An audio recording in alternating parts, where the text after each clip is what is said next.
Hi everyone, welcome to the new video. I am Utparraj going to let you know about how you can uninstall updates on Windows 11. So uninstalling updates in Windows 11 is quite simple. To do this, start your process by clicking on the start button and then search for settings app.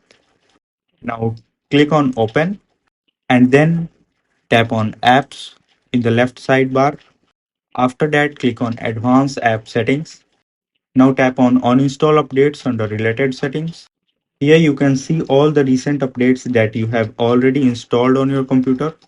Now simply tap on uninstall button right to the update that you want to uninstall. And as you click on uninstall, a confirmation pop-up will appear, showing that this update and its related info will be uninstalled. And if you are sure about it, then tap on uninstall. Now you can see it's a start uninstalling. So to restart, close all the tabs on your computer, then tap on a start icon. Then restart your PC.